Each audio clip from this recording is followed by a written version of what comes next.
Ассалаумағалейкум, қымбатты көрермен. Бұл Заңлайф арнасының жариялайық бағдарламасы. Біздің арнамыздан Гүлжанат Ракишева есімді азамат көмек сұрайды. Өзінің айтуынша 2007 жылы бұрынғы Цеснабанк қызметкеріне алданып, үйінен айырылып қалған көрінеді. Бұл іс қандай болған, оқиға қалай болды? Осы істің басы қасында жүрген Тілеужан Кішкенебаевтың өзінен анық-қанығын сұрап көрейік.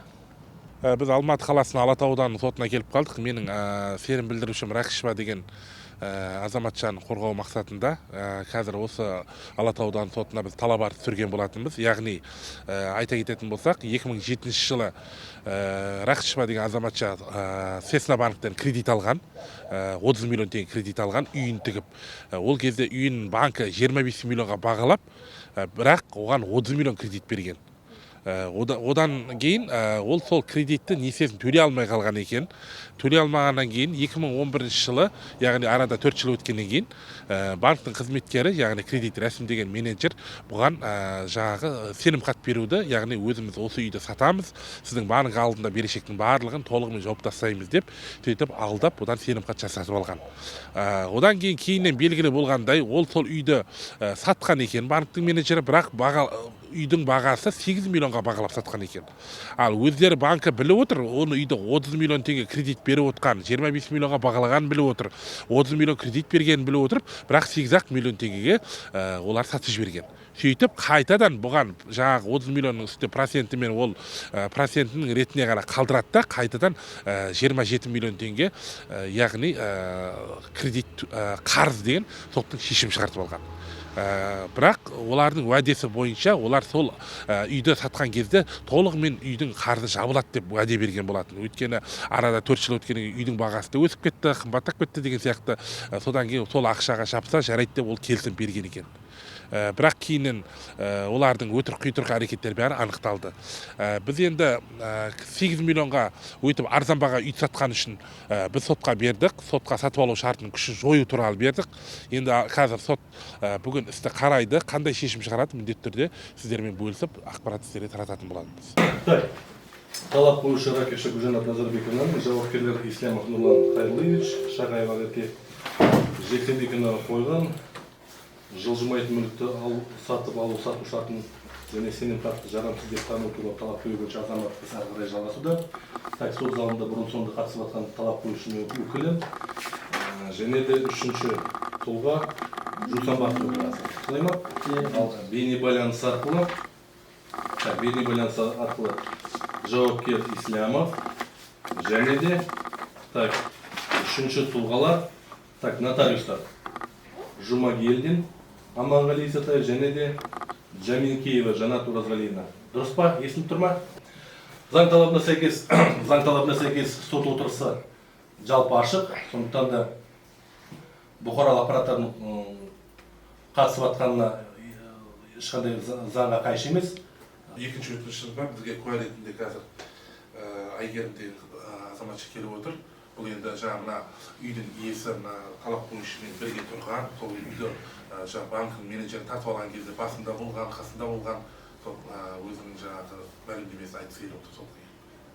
Осы талап қоюшымен банктың тарапында қарым-қатынасты білетін деп па? Иә, бізде енді сосын өткенде жауапкерді Ислам деген сотқа қатысуын сұрап едік. Өйткені бірнеше сұрақтарымыз бар еді. Бірақ онлайн қатысып отыр екен, енді сол жерін қоя береміз сұрақтар. Сіз сол инфляцияға байланысты баға түсті деп айтқым келіп тұр ма? Сіз мына үйді сенімхат алмай тұрғанда, сатпай тұрғанда, сіздер банк алда берешек қарыз болып тұр ғой енді мына клиенттеріңіз. Сол бойынша сотқа талаппен шықтыңыздар ма? Мына бізге несиесін төлемей жатыр, ақша қаражат өндіру туралы. Шешім бар ма соттың?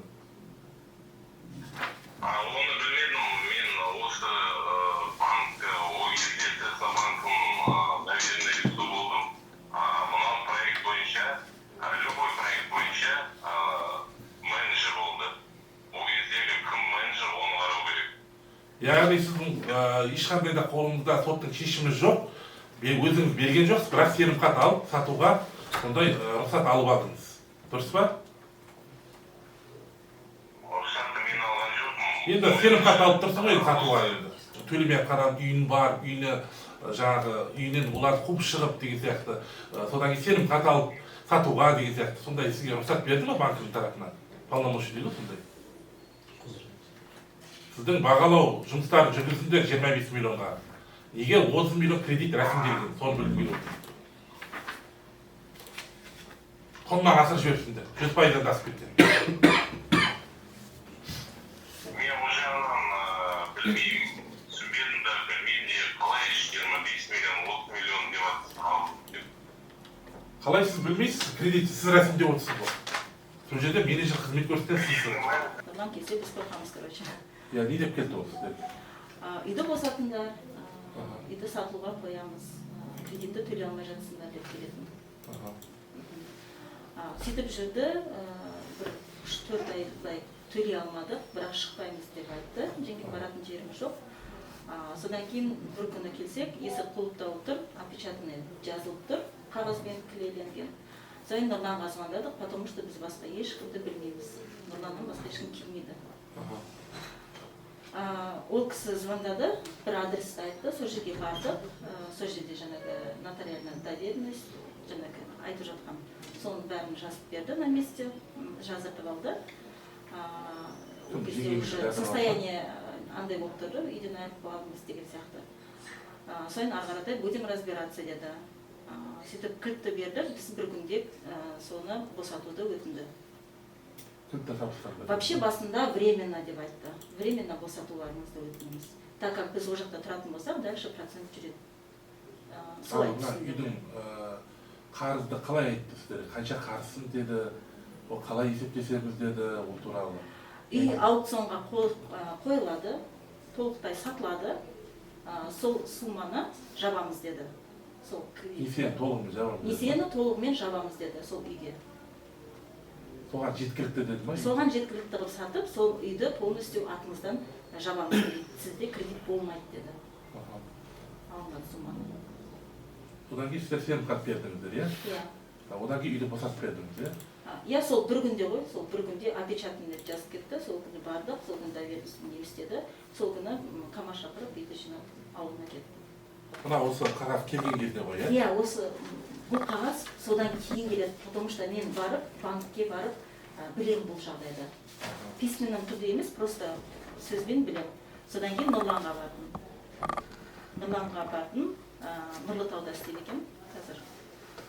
Сол жерге барып, мән-жайды сұраған едім, болған іс болды, сен кімсің, кто ты такая, до свидания деді маған, содан жарайды деп кеттім. Бірақ бәрін біліп тұр.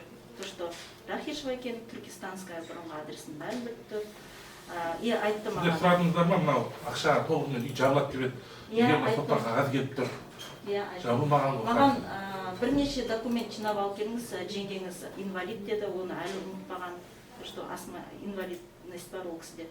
Соның бәрін жинап алып келіңіздер, мен заявление жазып, өзім мына жақтан реттеп жауап берем деді. Бұл грубый түрде болды. Бізде грубый разговор болды. Жақсы. Сот отырысын жалғасы бізде болады. Так, алда бізде демалыс күндер. Біз қазір соттан шықтық, сотта банкінің қызметкеріне қатысты онлайн ежелесі арқылы бірнеше сұрақтарымызды қойдық. Бірақ сұрағымызға нақты жауап бере алмады, себебі банкінің несие рәсімдеген кезде қызмет көрсеткен қызметкеріне банкта ондай полномочия жоқ. Үйді клиент несие алған адам төлей алмай жатқан жағдайда одан сенімхат алып, оны сатуға деген сияқты, ойына келген бағаға сатуға деген сияқты ондай банктің тарапынан ондай рұқсаттама берілмеген. Бірақ өкінішке орай енді солай жасап отыр қазір уақытта. Біз сұрағымызға нақты жауап бере алмады. Жалпы үйді қалай алды сізден? Соны айтыңызшы, сол кезде банкінің қызметтері қалай қорқыту әрекеттерін қалай жасады? Күнделікті келіп, үйден шық деген қорқытулар болды. Енді соттың шешімі болды ма? Мысалы, сотқа беріп, соттан шешім шығарып, сізге мынандай сома қарызсыңдар, үйді босатыңдар деген сияқты осы шешім. Жоқ, онда ешқандай шешім жоқ. Сол Нұрлан деген банк қызметкері жалғыз өзі келіп жүрді. Келіп сіздерден сенімхат алды да, сотта үйді сатып жіберді өзінің қалаған бағасына, иә? 30 миллионға бағаланған үйді 8 миллионға сатып отыр. Бағалаған кезде, сататын кезде сіздерге бірауыз айтты ма, мына үйдің бағасы 8 миллионға бағалап сатайық деп жатырмыз. Өйткені бағасы түсіп кеткен, немесе жаңағы бірауыз ескерту керек қой енді үйдің иесіне деген сияқты. Ондай болды ма сіздерде? Жоқ, ондай ешқандай ескерту болған жоқ. яғни өздерінің қалаған бағасына сатып жатыр, иә? Енді 8 миллионға үйдің өздері 25-ке бағалаған, 30 миллион банкі өзі несие берген, бірақ өкінішке орай оны 8 миллионға сатып, тағы 27 миллион қарыз қылып қойған. Бұл кісілердің қазір ашынып тұрғаны, үйдің бағасы 2011 жылы кредит сатып алу шартына рәсімдеген кезде бағасы қымбат болатын дейді. Яғни өздерінің несиелерін толығымен жабатын мүмкіншілік болып еді дейді. Бірақ өкінішке орай банктың қызметкері өздері пайда табу мақсатында бұл кісілердің үйін 8 миллионға алдап солап сенімхат жаздырып алып, өздерінің қалаған бағаңға сатасын деп. Сондай сенімхаттың пайдалануы, сол сенімхаттың арқасында бұл кісілердің үйін 8 миллионға сатып жіберген. Яғни ол сатылды ма, сатылмады ма, мүмкін өздері алды ма адамдарына беріп, ол енді белгісіз. Енді алдағы уақытта сот өзінің сот отырысын тағы да жалғасатын болады. Міндетті түрде сотқа тағы келеміз. Содан кейін ары қарай соттың қандай шешім қабылдағанын сіздермен бөлісетін боламыз. Өздеріңіз естігендей, сот отырысы 27 наурызға қалдырылды. Жариялайық бағдарламасы алдағы уақытта бұл істі өзінің қадағалауында ұстайды. Рахат Қосай, Жақсылық Тұрғанбаев, Заңлайф арнасы.